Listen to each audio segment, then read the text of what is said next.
All right, folks, you're live with Lonzo, the Godfather of West Coast Hip Hop. It's Tuesday. Dusty's already on the screen. All right, folks, it's about to go down, folks.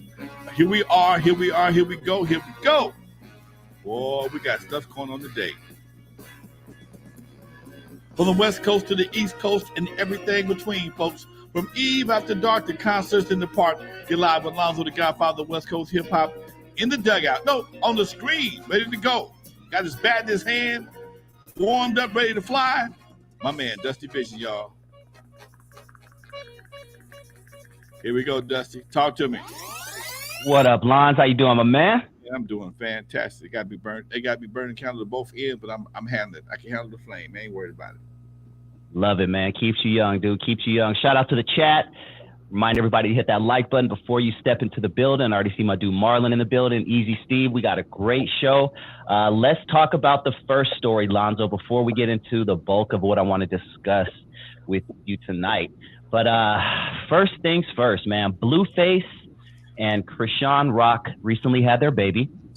We discussed at length how several videos of Chrisean Rock surfaced during her pregnancy of her smoking fat blunts. Not only that, Blueface himself can be seen many times smoking blunts in the presence while she was pregnant. There have been rumors that Chrisean was also drinking during her pregnancy. Sadly, it has been reported that their baby was born with a certain type of hernia known as an inguinal hernia. I don't know if I'm saying that right. That is largely attributed to mothers who smoke during pregnancy. Talk to me, bro. I told you. We talked about this on the show, and I even saw somebody on the in the comments tried to roast a little bit, like, "Well, you ain't no doctor," blah blah blah blah blah. I'm like, dude, this has been going on for quite some time. For quite some time, I should say. Alcohol, smoking does not work well for babies, man. That's why they banned people from doing it years ago, decades ago. Alcohol and smoking will affect your baby in a very negative way. I'm sorry for the kid. She better hope whatever it is they can correct, because she might end up without the kid. They'll take your kid behind stuff like that. Trust me. There are people that will come grab that kid and take it out of her arms, because they will find her the unfit mother. Okay, that's real talk. I saw Blueface. He seemed to be a little upset. I saw a little post on him being upset. Man, you can't do what you did, laying up with somebody else, and she's in the hospital. Y'all going live, and you put the girl under extra stress, man. Dudes can't send women who are mostly emotional creatures through emotional shit and not expect them to act emotionally. And I believe what she was doing was responding to him doing what he was doing, and now it affects the kid. Now he's blaming her. I'm not blaming him, but he damn sure got something to do with it, and that's just 100, folks. Yeah, man. You know what scared me, going back to the comments of people saying you're not a doctor, you don't know what you're talking about. What scared me during the whole Chrisean Rock pregnancy, when there were videos of her smoking blunts, is I saw a lot of people in the comment section saying things like, ain't nothing wrong with smoking weed during your pregnancy. They were co-signing her behavior, not understanding that it's not only the baby that is ingesting marijuana, the baby's ingesting what the blunt is filled with, the nicotine, pesticides, probably who knows what other chemicals that are inside of these blunts and backwoods that these people are smoking, but all that's going to the baby, man. Yeah. I mean, it's the same people that probably said smoking crack wasn't going to affect babies too. I mean, people have got to the point where nobody wants to chastise anybody for anything they're doing that's obviously wrong. Everything is okay. Everything is okay. Everything is not okay, man. I'm sorry, dude. Everything is not okay. A mother smoking or drinking is not okay. I know a situation that a young lady was smoking while pregnancy, and the kid came out with asthma. Nobody else got asthma, but just one kid. Okay. And it's just like, dude, what are you thinking about? Why did you start smoking now when you ain't never smoked before, but all of a sudden you can't wait to get a cigarette in your hand, but you're pregnant. So when you have these kind of situations, then you got ignorance surrounding ignorance. They say that iron sharpens iron. Well, cotton don't sharpen shit, and we too goddamn soft, bottom line. Cotton don't sharpen shit. We just too goddamn soft. Yep. Some people just shouldn't have kids, man. Did you see the picture of Chrisean Rock in Walmart with the baby and the baby candle thing? Damn near all falling out of the baby carrier. Yeah, I did see that, man. Oh my God, the baby's back was all bent out. I'm like, what the hell is going on? You know, that's her first kid. She going through a bunch of emotional shit. She shot up to stardom, being Homeboy's girl. They fought their way through they fought their way to going viral on multiple occasions, and that's all they know. They don't know nothing else, man. They don't know anything about how to cultivate something to make themselves more valuable long term. They constantly do dumb stuff, and it shows. And I hope the baby's all right, man. Hope somebody in her life steps up and maybe hopefully can give her some guidance on how to handle a kid. But you never know. You never know. You never know. Yeah, I really hope that happens, man. And if anyone out there is interested in booking the baby has a booking email on their own Instagram and Twitter, which already has like 1.5 million followers. Blueface and Chrisean Chrisean, first thing she did was make an Instagram for the baby and a booking email. So if anybody out there wants to book the baby, maybe take it to a club or something, come hang out with you, you can go to the baby's Instagram page. That's that bullshit. I need to sample that little boy in the backseat. That bullshit. That bullshit. Bullshit. That's that bullshit. Okay. How you gonna book a less than 1 month old baby to do what? Be around some more smoke and alcohol? Man, come on, dude.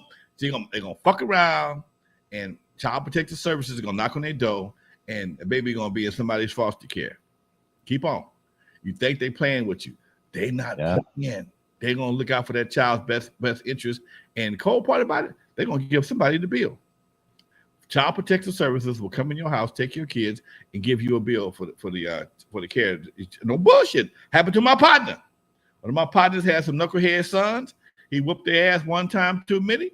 Child Protective Services took the kid, put him in foster care, and gave him a bill, $32,000. It was two of them, $16,000 apiece. No bullshit.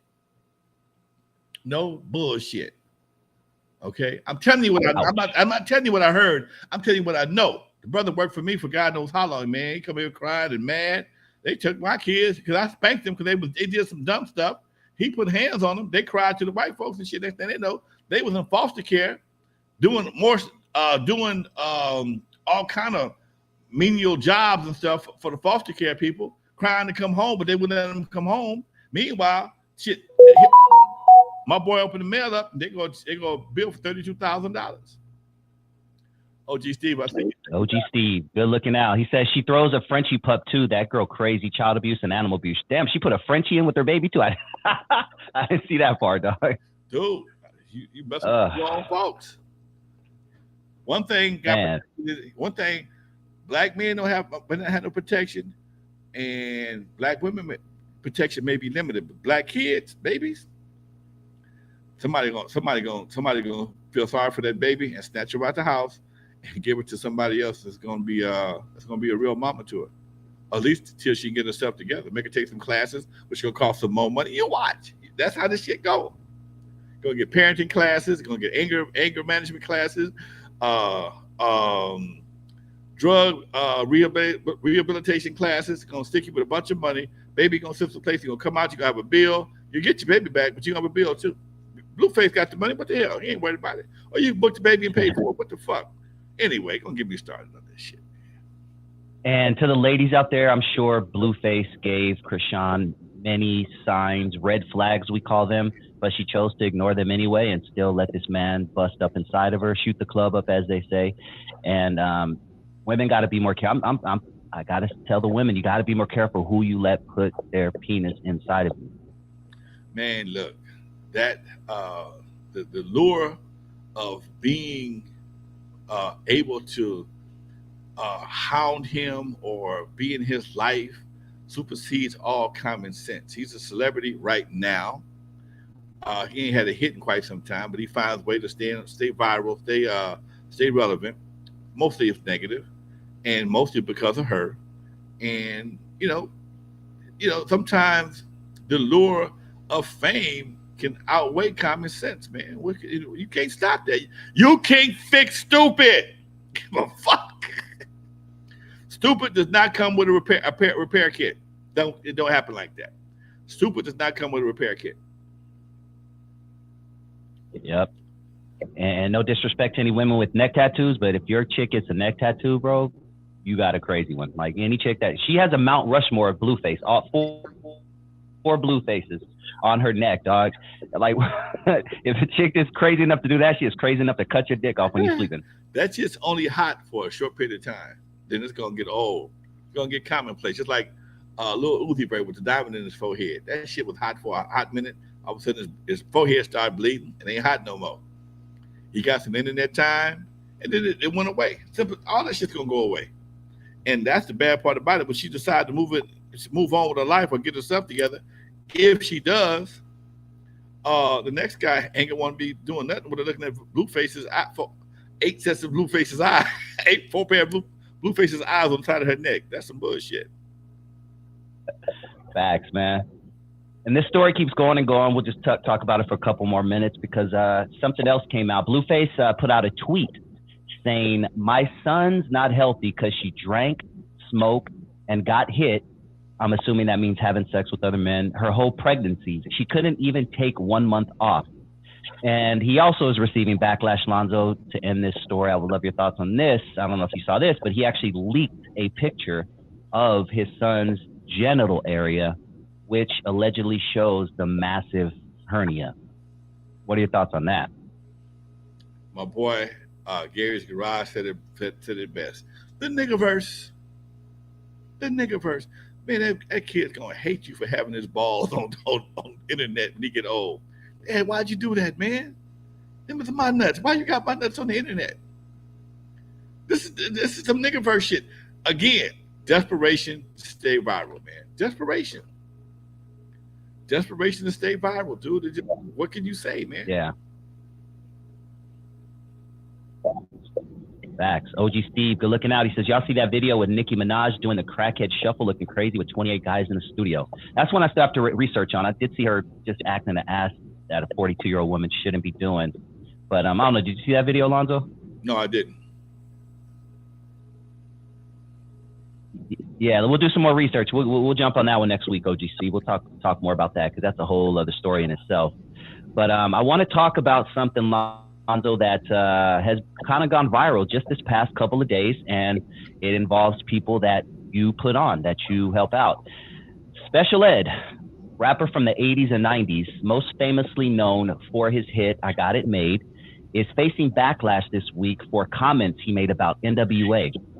He said, in so many words, N.W.A. is responsible for bringing destruction to our children and our culture. I'm going to play the clip, Lonzo, and for the audience, and I would love your reaction to it. This is Special Ed. Brought the age, N.W.A. brought the age of destruction. Damn. Jesus. N.W.A. brought the age of destruction to our children and our culture. Wow. Period. Hey, I respect all of them as men, but as the art form, and you want me to speak on the art form, I'm going to tell you what it is. That's where it started. Wow. That's where the agenda started, and that's where the destruction began. Of gangster rap, you will give that to them? N.W.A. ran away with it in such a way where it was like, for real? That's all we going to do? Yeah. You know, it was genius for them, and they made millions of dollars off of it, but look at what it caused. They fucked the police early. Yeah. All right, man. You are responsible for creating that group. Now, without Alonzo, it wouldn't be you. When you hear Special Ed say something like that, what are your thoughts? I would have to correct them. They spoke their minds, and people keep forgetting where they started at and how they started. Okay, nothing they did was ever supposed to go mainstream. It was never, ever supposed to go mainstream. Okay? Their shit, they looked at, you got to understand, I ran Dudos. The main thing Dudos Music Center ever did, what Dusty Williams ever did, his label, Dutone Records, look it up. I ain't got to lie. He had a whole underground party record. They call it Blue Record label. Okay. NWA was never supposed to go, was never meant to go viral, go public, go mainstream. Eazy-E was never trying to be a rapper. Okay? When they first started their journey as artists, their two first songs were Something to Dance To and Panic Zone, followed by Express Yourself. The first three records they had, those were the first three records they had. Easy had Boys in the Hood. What's wrong with Boys in the Hood? Help me understand. Fat Girl on My Jock. What's wrong with that? Okay? Now, I did not ever agree with the name. Maybe that's where the decline came in, with accepting the word nigga as a term of endearment by this generation. That I would agree with him on. Okay? That one I could agree with him on. But for them to say that they totally did the degradation, yeah, they had a role, but the media had a bigger role. They never called themselves gangster rappers until later on. It was gangsters. They called themselves gangsters, but the media labeled them gangster rappers. Okay, media took them and made them bigger than what they really are. The FBI letter, what took them over the top. They didn't whoop the cops. They didn't whoop Rodney King's ass. The police did, and what they were talking about became it just happened to coincide at the same time. They didn't whoop Rodney King's ass. They didn't put a hand on him. But when the cops whooped Rodney King in Sylmar, when they beat Rodney King with that stick and with them sticks and got away with it, it became that action became a fuck the police action. Okay, bottom line. So timing was everything. Yes, they had their chest stuck out. They was talking a gang of shit. Yes, they were saying things that Richard Pryor, Red Fox, other folks have said already.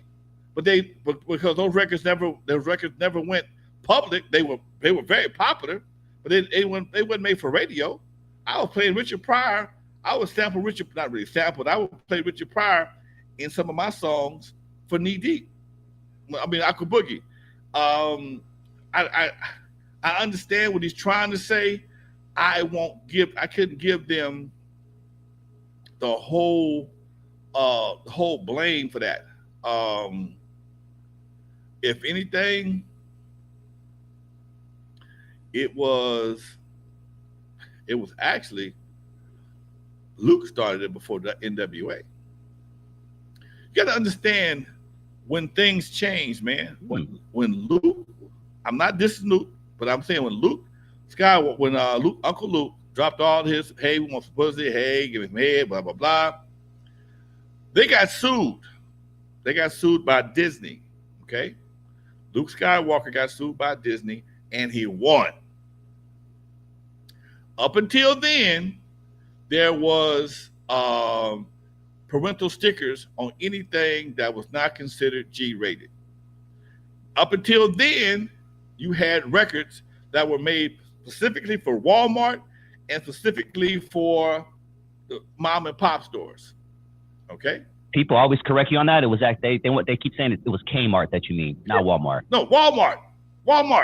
So it was Walmart. Okay. Back east, Walmart was the biggest. Kmart sold records too.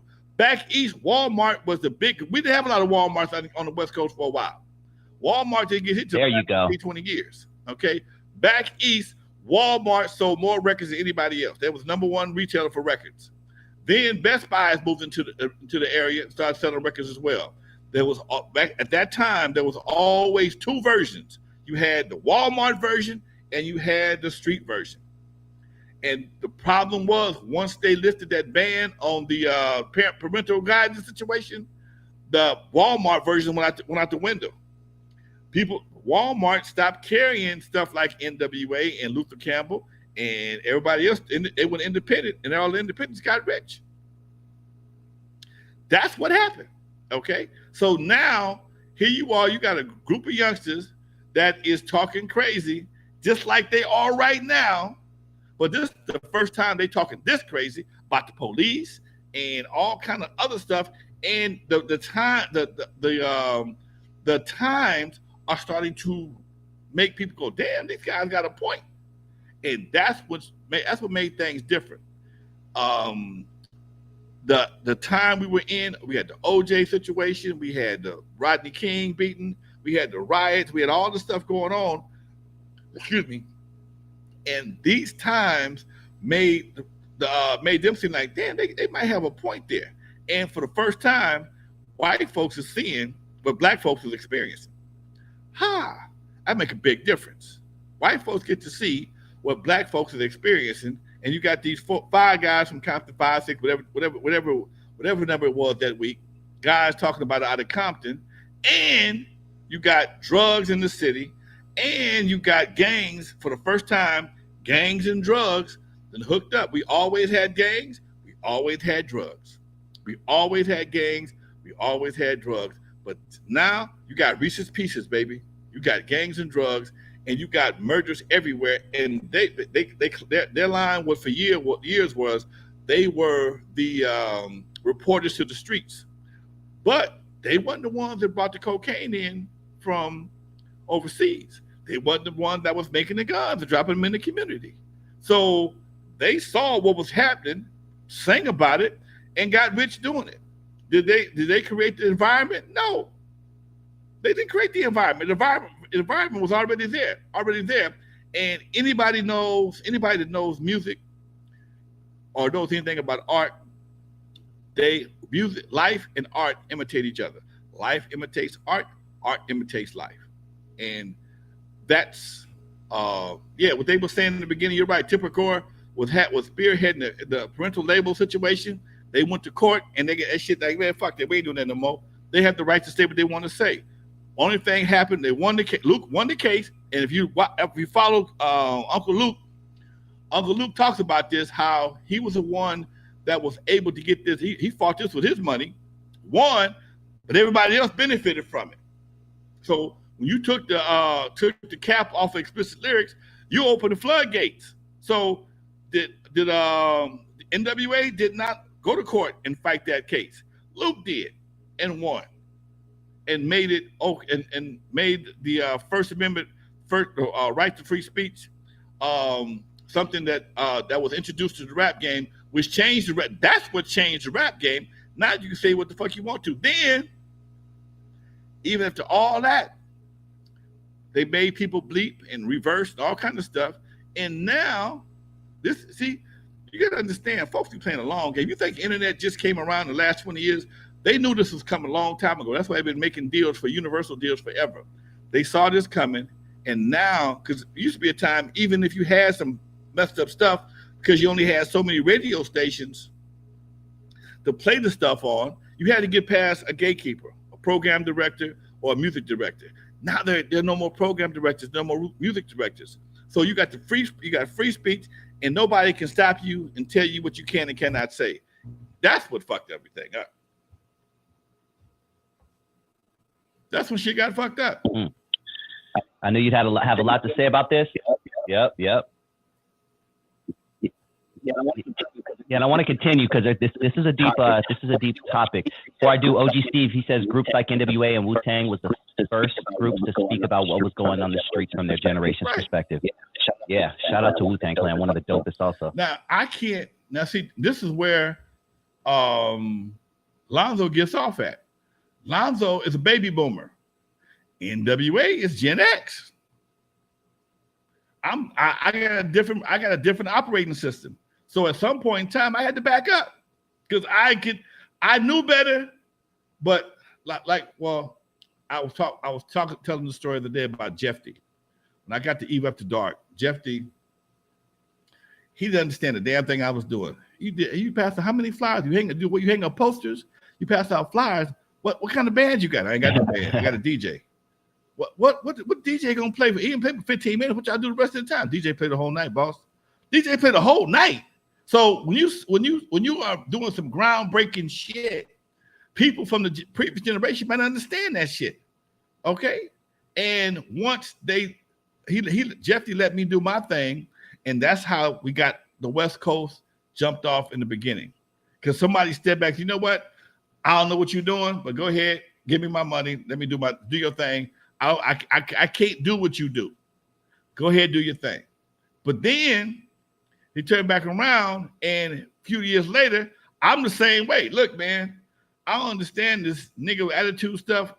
Do your thing. I'm gonna back up because I don't understand it. And that's what happens sometimes, whether you pass the baton or a stick of dynamite, okay? You got to pass it on.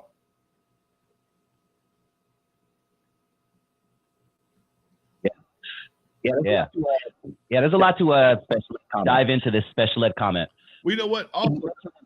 He mentioned an agenda, Lonzo. Well, you know what? Go ahead. Man, you got to understand, where's special ed from? See, New York. New York, most people don't know, most New York cats don't know shit about LA. Just like I don't know shit about New York. I know, me and Dre talk about this all the time. I don't know Jersey from Flatbush. I don't know.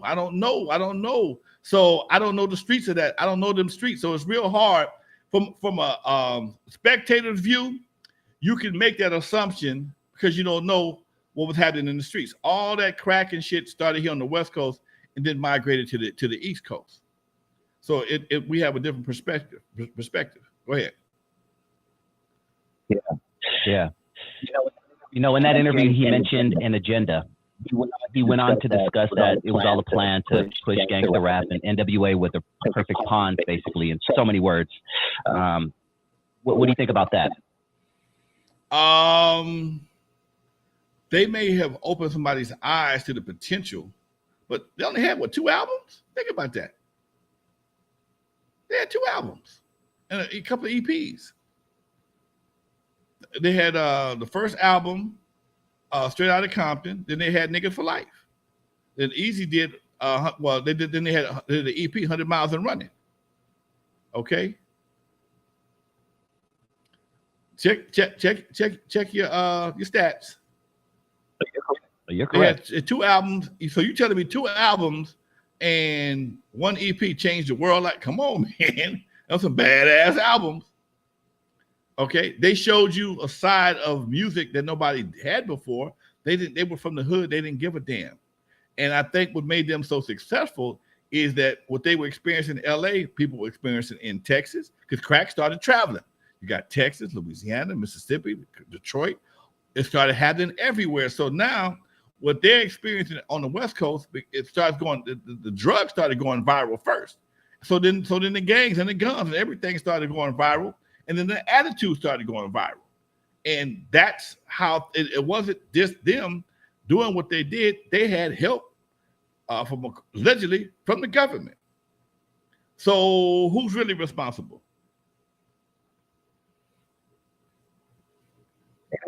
There it is, man. The bigger picture. Who's really responsible, man? If they didn't bring it, if I don't know, as my partner say, I don't know, nigga with an airplane. Okay, I do now. I don't know, nigga make Uzi. I don't know, nigga make bullets. Okay, but for what happened in that time, there was a lot of moving parts on that, man. There was a lot of components in that situation.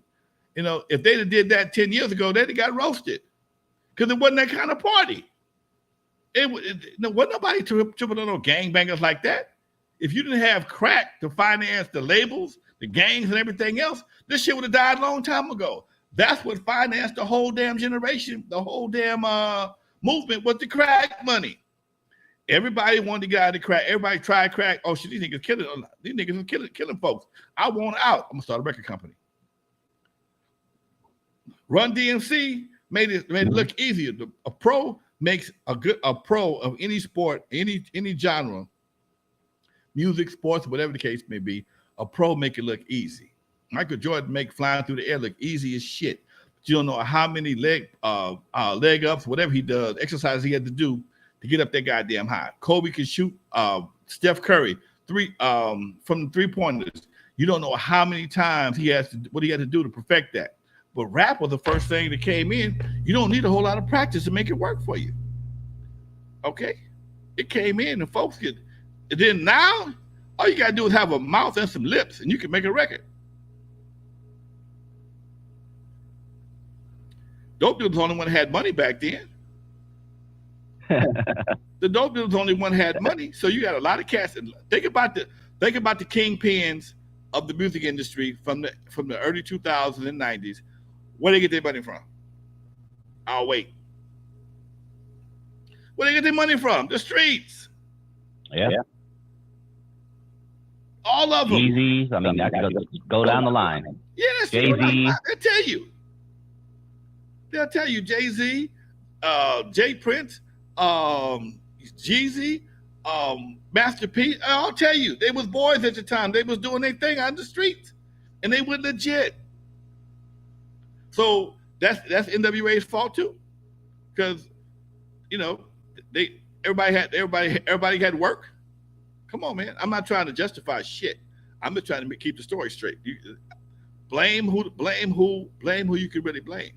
If you wasn't bringing in the dope and you wasn't bringing in the guns, I didn't really do nothing. I rapped about it, but that didn't do nothing. Thank you for saying that.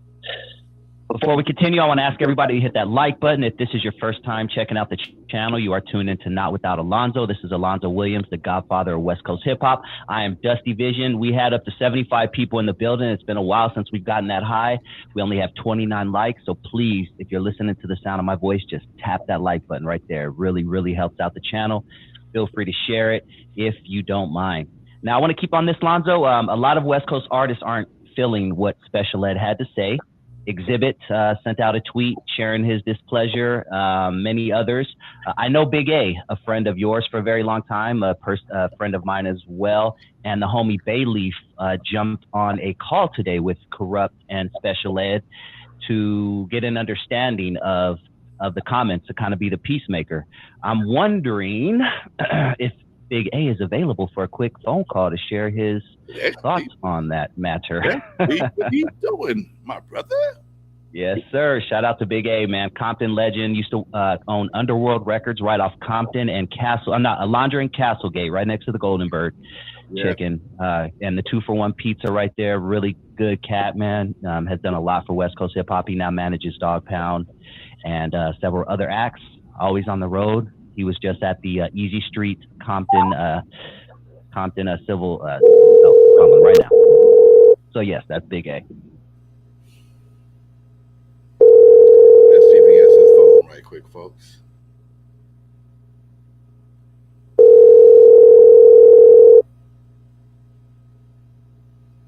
We might not get him today.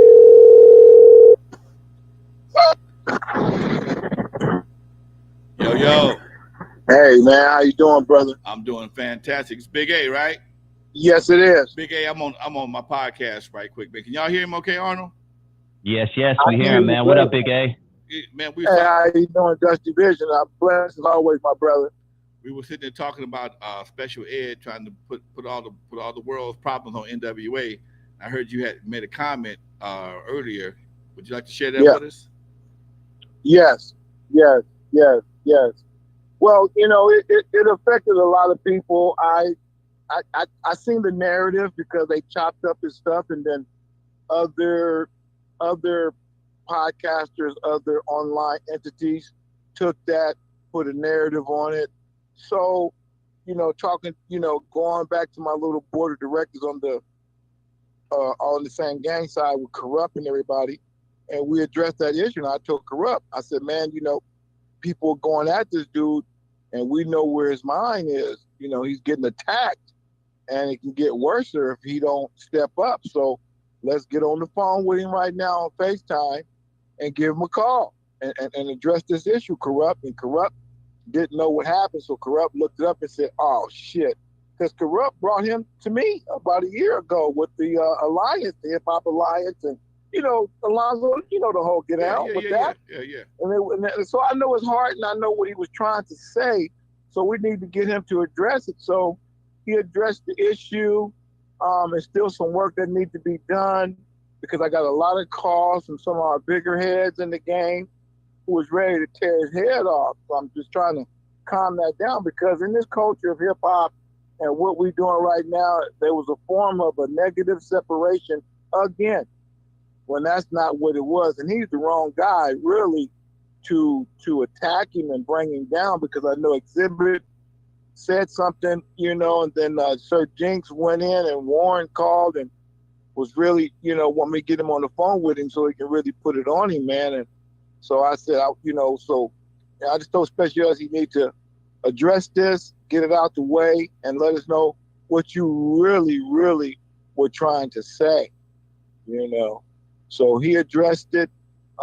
There's still some other things he needs to do, which he's willing to do, and he's going to get with the Getty, at the museum that we did that thing at with the hip hop. Right. He's gonna go up there, get Sway involved, and he's gonna, you know, sit at the table with some of us, with all of us really, and address it, because some of us took it very sensitive, which I understand. I did too. And I had to just get into my grown folks elder mode and say, let's not let the media put a separation in something that we need to not bow down to, because that's what it is. Negative energy will bring negative reactions, and then it gets out of hand, because that's all they running with. And a lot of people are running with that, which is, you know, understandable, because it's the topic. But so that's why we put it out today, put him on the phone, got him on FaceTime, and did our little FaceTime conference with me, Daz, RBX, Corrupt, and they leave. You know, okay. So the next step is for him to address the issue, you know, in a public forum, and let us, you know, sit down and try to put this thing back in a united front. Because I know that with his mission that he's doing, he's like us, Alonzo. He's putting positive things together. So, well, you know that's it in a nutshell. What we don't need in 2023 is a bunch of old motherfuckers wrestling over some history. Okay. Absolutely. You realize a broken hip would be your death sentence.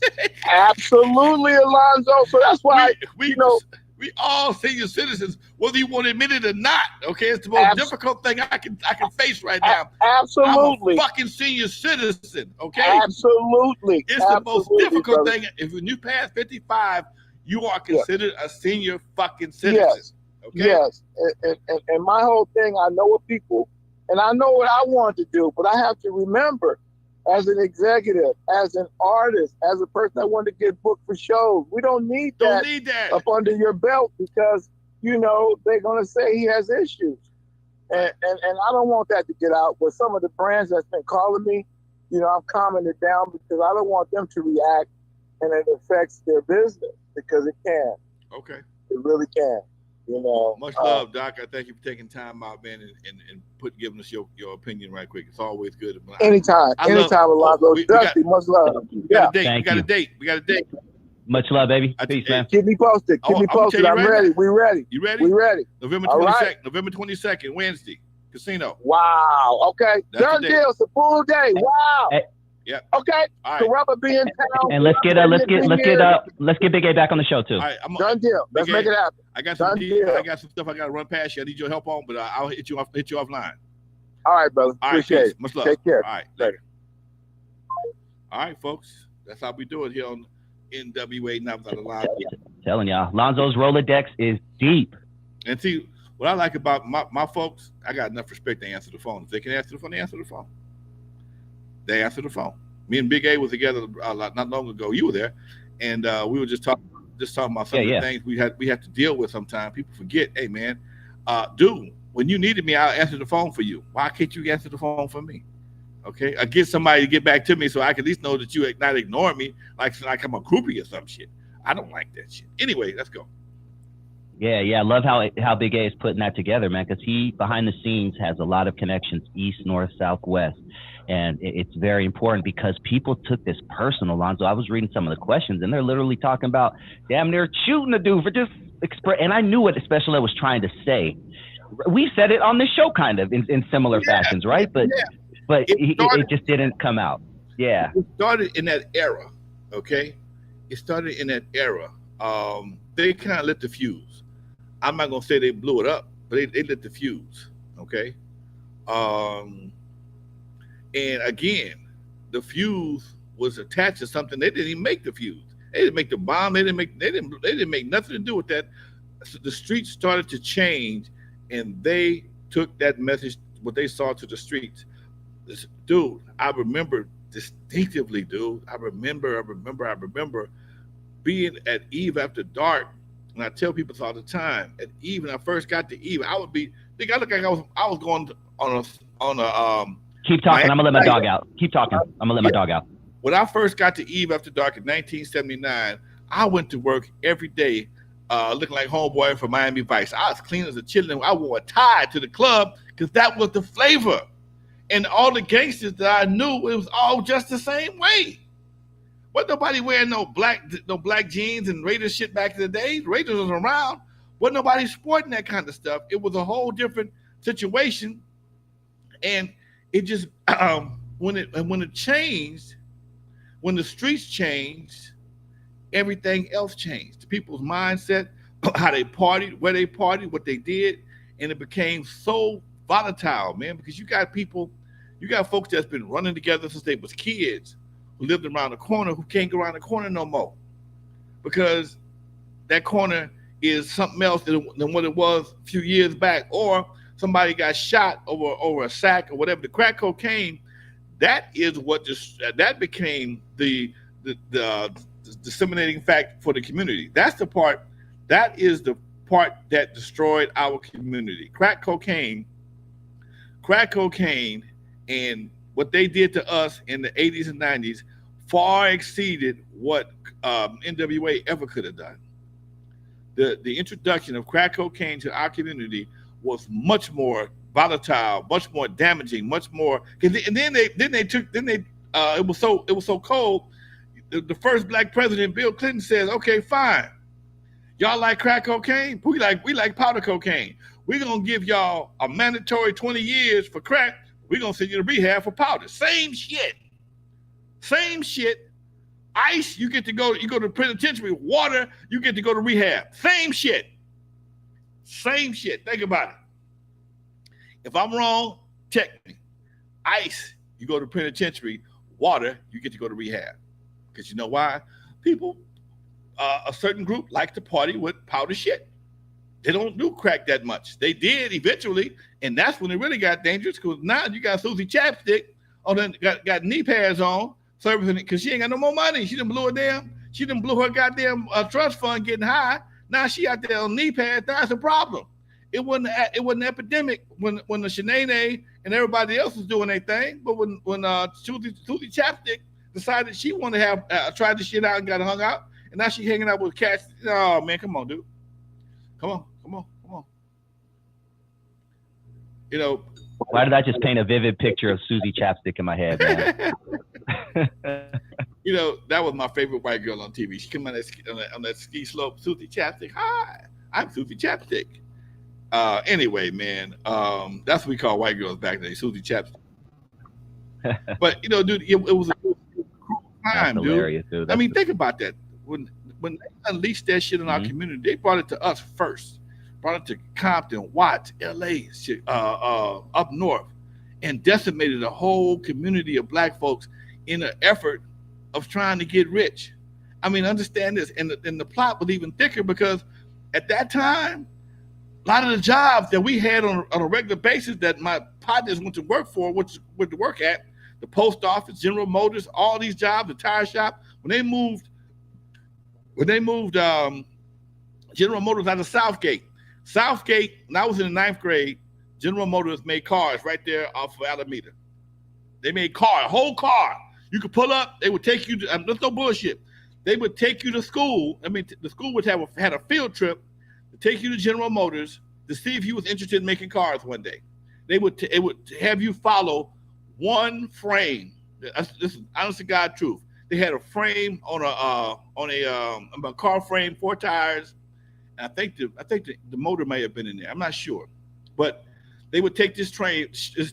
You would follow it around, and they put the body on the car, the seats, everything. And by the time in 20 some odd minutes, this car would be out on the street, ready to roll. No bullshit. Painted everything. Okay, they was making cars like that. But because they was making cars in Southgate, they was making tires on Florence. Goodyear had a big ass plant making tires. So when they started making cars in Southgate, guess what? They started making tires on goddamn Florence, and then everything just started declining from there. So now a lot of the big factories left the inner city. Just like they did the same thing in Detroit when General Motors left. General Motors and Ford, all them companies went overseas and started making the cars. Shit, the whole damn city went to hell in the handbasket. And all of a sudden, here comes this new product that we can get rich on, but we got to sell our people out with. We got to kill some souls. Shit, I don't give a damn. Fuck it. If you want to buy it, I'll sell it. And that's where you got the crack epidemic. That's where your problem started. And then, like I said, it wasn't like it was. It wasn't. I ain't gonna say it was planned. The show looks suspicious though. One minute you got all these good jobs. Cause dude, when I was in high school, you could literally get out of high school, go to a job that year, and work there for 20 years. Buy a house, a car, and your wife didn't have to work. Buy a house, a car, working at General Motors, retired, 45, 50 years old, with a deuce and a quarter or a nice pad or whatever you like, a boat, whatever. And you had a union job with a union pension, and you was balling. Post office, Caltrans, General Motors. For a while, my mom and dad both worked at Douglas Aircraft. They made all the in Todd Shipyard. California was the place to be, like they said on Hillbillies. No, that was Green Acres. California is the place to be. Beverly Hillbillies. Beverly Hillbillies, right? So all the people that was in Louisiana, Mississippi, my mom and dad, Louisiana, Mississippi, they come out here to get good jobs. A lot of people went up north to Detroit because they was making cars in Detroit, paying $5. I think back then they were paying like $4 an hour. That's big money, man. $5 an hour, union money. Come on, dude. And a house cost you $6,000 back then, man. A whole house cost you. My house, my mama house, my first house where I grew up at, $4,500, man. House knows $75 a month, and my old man was struggling. House knows $75 a month. Whole house, kids, everything. $75 a month. Phone bill might be $20 because if you call across the street, you got what they call a message unit, okay?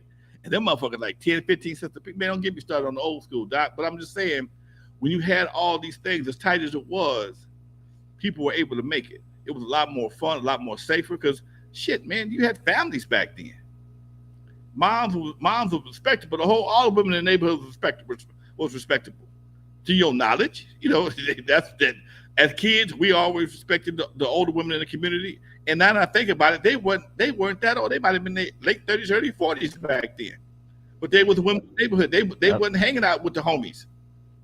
They had families and shit. It was a different era. I mean, my sister brought something to my attention I didn't realize. Where we grew up back in the day, everybody had a mom and daddy at the house. Everybody. Some daddies might have been alcoholics, but he was home every night. Motherfucker staggered to the pad, beat some ass, go to sleep. Yeah, that's hard to believe, man. That's so crazy. Shout out OG Steve again, man. Thank you for the constant donations. He says N.W.A, Wu-Tang, MOP, Mobb Deep, Tupac, etc. spoke what was going on in their communities like hood newscasters. Special Ed and Kid and Play made little party dance songs. And shout out to the 85 people in the building. We got up to 85. Hit that like button, and thank you so much for joining the program. A lot of you are probably first timers. If you like what you hear, if you like a lot of NWA content, Eazy-E content, the true story of West Coast hip hop, you are in the right place. So if this is your first time here, make sure you hit that subscribe button as well. Let's move on, Lonzo, real quick. We got a few questions to get to. Not real quick. We'll take our time with them. Shout out Hologram MC for the donation as well. He wants to know if Jerry Heller was responsible for the N-word in NWA. No. Hell no. He was scared of the son of a bitch. He was very nervous about that word. One of the things he asked me, Lonzo, how does a Jewish guy from the Valley represent a black group from Compton with the NWA? I said very carefully. True story. he did. He was not. He was man. Y'all can't do nothing other than that. That's the best y'all come up with. But because they were so adamant about it, and it had came with so much controversy, that's why they were born known as NWA, and it wasn't until somebody asked them what it stood for, that they actually gave them the actual answer. But no, by no means was he responsible for that. Yeah, it sounds like something he would want to stay far away from as a smart businessman. Right. Probably already hard to market. How do you go to a conference and say, this is my new group, niggas with attitude? Dude, that's what I'm saying, dude. When they were with me, they tried to get me to take them to Larkin Arnold. Dude, I'm not taking y'all to Larkin Arnold, man. I'm not doing that. Understand, dude. The pendulum had not shifted over yet. The pendulum was way over here. It was like this. It ain't nowhere in the world. It wasn't even rising yet. So how in the hell am I going to take y'all to meet Larkin Arnold, telling him, yeah, we got a group called Niggas with Attitude, and they got a song called "Fuck the Police."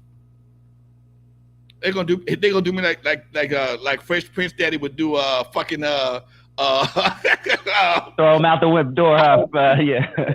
Okay, I'm finna go out the goddamn window. Okay. So yeah, Doc, no, man, it was certain things. Again, you got to understand. The generations are changing. I mean, even the NWA generation, some of them got an issue with what's going on now. Okay, so imagine what I feel. Yeah, Jazzy Jeff, thank you, Marlon. Imagine how I feel when I remember getting sweated for saying ass on house calls, but now people talking about their asshole is pink. I mean, a pussy is pink and asshole is brown, and that's a goddamn record. Now, the fact that ain't nobody protesting this shit, that's what the fucking problem is. The fact that ain't nobody protesting, ain't nobody saying nothing, because they got everybody scared to say something. If you say something, you're a hater, you get canceled. Well, they're going to cancel your ass eventually anyway. You're going to get canceled eventually anyway, okay? Because at some point in time, you're going to cancel yourself. I saw a video of her at some concert, room full of people, and somebody was like, make some noise for Sexy Red. Man, like, fuck this bitch. Okay. There's a lot of backlash that's as I scroll through my Instagram, mostly Instagram, I check out other podcasters on other shows. There's a lot of backlash against people like her, artists like her. Okay, a lot of people ain't checking for that shit. You got the ratchet, and the ratchet that don't even know the word is not ratchet, it's wretched to be exact. Okay, ratchet is a motherfucking wrench, one that your daddy used to take parts off the car. Wretched is from the just like in that song, like a come on, like a wretch like me. Come on, saving Amazing Grace. Oh, Rich, yeah, Amazing Grace. In the song Amazing Grace, Lord, to save a wretch like me, not a wretch like me. Saved a wretch like me. Look at it. It's WRECTH, I believe it is. It's wretch, not ratchet. RACHT, whatever it is. It's not that. Okay, so understand as we start to self-denigrate. Okay, at least do it right. That's all. Seriously. Yeah, thank you, hologram Eric. Yeah, hologram EMC. It is WRETCH. Yep. Wretched. Yep. Yeah. Yep. Let's see. Big Tex has a great question, and it's about speech from Arrested Development. And Big Tex, you might not know, but Lonzo actually, Speech has been on the program about 3 years ago, maybe. So if you type in Alonzo Williams, Speech, Arrested Development, it'll pop up. Most famously known for the songs Tennessee, Everyday People, Mr. Wendell. Great group. But Big Tex says, Unc, I heard Speech from Arrested Development mention you as an influence. He is from Milwaukee. Can you share a story with us? I met Speech at one of his. He had a documentary. I don't know how I got an invite to the documentary. I think I just rolled down there, and we had a chance to kick it. And I didn't know he was a admirer, fan, whatever you want to call it, of mine. And he was really enthusiastic to meet me. And we talked after the show, He came on the show. We did an interview. I did an interview with him, and when he interviewed with me, I got all the shit wrong. I thought he was a backpack rapper from Leimert Park. No, man, I'm from over here. I'm like, well, what about? No, I ain't over. Well, I had to shut up and let him do his interview. But that goes to show you how you can think some shit that could be totally wrong. I'm thinking this dude was a backpack rapper out of Leimert Park. He was raised in L.A. He's not even from California. So I think that's probably one of the biggest things I can say, that the perception of an artist, unless you get a chance to know him, you can have a misconception. Just like when I was on Sway's show. Sway thought I was from Uncle Jam's Army. No, I'm not from Uncle Jam's Army. East Coast guys don't know a lot about us, just like we don't know a lot about them, man. There's a big communication gap, but what we don't need is a bunch of folks in the middle fueling a feud that can end up with somebody getting hurt. That's what we don't need in 2023. That's real talk. Yeah, man, definitely a legendary group. And once again, check out that interview if you haven't, right here on this channel. Let's see, Sir Le Royale says, ask Alonzo, did he think NWA would sell a lot of records? Not really. They didn't either. They didn't think that. Hey, man, we're going to have to, look, understand what I know, okay? They watched me sell records. I had all the stores, like the swap meets, everything. And that was a good hustle for me. Between my Xerox, my house parties, my mixed CDs, my mixed 12 inches, and then eventually Wrecking Crew records. We had a good little hustle. We had a great hustle. Okay, and I had a great hustle. So Easy saw that. And that's how he came to me, hey man, show me how to make records. Okay? And I showed him how to make records. You got to go here, you got to do this, Dre knew how to make the record, the physical music, but he didn't know how to make records. Okay? He didn't know the procedure in how to make a record. And that's what I taught him, how to make records. Hey man, you got to go get it here, get it mastered, go here, get it plated, go here, get your labels, go get your artwork done. You have your generic label, you have your artwork over here, and then you over here, this guy, he'll press them up for you, and I introduce you to the swap meets. That's what we did. So when you understand, it was not designed, because they knew because of the cussing, they was gonna get limited airplay. They didn't know that the times was changing. I mean, they didn't know that the chip was changing like that. They didn't know. They was trying. It was hustling. Look at some of the early pictures, man. They didn't become Raider guys until later on. They didn't become Raider guys till after Straight Outta Compton. They was all looking like, I teased Yellow. I said, man, you had on the tan looking like Pepe Le Pew from the car. I saw one of them had a big Flavor Flav clock. I don't know. I think it was Ice Cube. Big ass clock. Oh, Yellow with okay. a big ass clock and a Pepe Le Pew tam on his head. That ain't gangster. Or that's not gangster. So it wasn't what it evolved into. It didn't start off being what it evolved to. It's like Easy wasn't trying to be a rapper per se. He evolved into a rapper because people started paying him to do that. I mean, I never wanted to be a club. I never aspired to be a club owner, but I'm going back into the club business in a few months. That was not on my to-do list. I would love to had that opportunity, but I didn't see how it was going to happen. So, it just became something they evolved into, man. And the times changed. It was a perfect storm. Just like I tell people about the times of Uncle Jam's Army and Wrecking Crew on K-Day. We had a perfect storm, man. Hip hop was coming new. It was brand new. It was fun. Schools loved it. Kids loved it. I got a DJ friend on the radio that's playing this shit left and right, playing my mixes, playing my records. I got a little competition, but they ain't really, they ain't doing a whole bunch. I got the only club in the LA County, which I got an after party. It was a perfect storm. And that like any storm, motherfucker over with. Next. That's almost time to go. I got to I'm doing a thing for USC tonight too at 7 o'clock. So I'm gonna get up out of here. Oh, nice. Back to back shit. It's gonna be hard to leave 100 people in that live, but yeah, we're gonna have to say goodbye soon. I'm gonna copy and paste all the questions that we'll get to. But any last words, Lonzo, before we head out?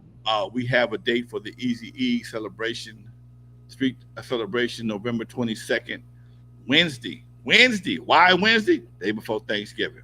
Okay. Not Hollywood Park, Crystal Casino parking lot. Arrangements are being made right now. So looking to have a good time, man. All who can't watch it, please download the Compton Entertainment channel app on your iPhone or your home, Roku, Fire Stick, all the above, and watch it at the pad, folks. It's going down. All right? Yeah. And since we have some extra listeners in the building, tell them about your book, Lonzo, if anyone wants to purchase your book now without Alonzo. My book, N.W.A, Not Without Alonzo, available on Amazon, or if you send me a direct email, RealLonzo, NWA at Gmail, we can arrange you to get an autographed copy. RealLonzo, 2 L's, NWA at Gmail. All right? Or go to my website, LonzoWake.com. All right, folks. And lastly, real quick, 30 seconds. If you guys are not familiar with his show on Fridays, he does a show with Dr. Dre, the Dr. Dre from Yo MTV Raps, called Legendary Connects every Friday. So once again, to all the new people listening, tuning in, make sure you hit that like button and hit that subscribe button. All right, Lonzo, man, I'll talk to you soon, dude. We're out of here, folks. Like I said before, I forgot my line. You never heard of me. I'm the first one to put Dr. Dre in the surgery, put Ice Cube in the freezer until he got cold. On the eve after dark, center field Super Bowl. For those who saw Straight Outta Compton, they played me as a hater of rap. Don't believe that Hollywood bullshit, because it was all cap. My history goes deeper than most of y'all will ever know. Just remember that NWA stands for Not Without Alonzo. Peace, y'all. We out of here.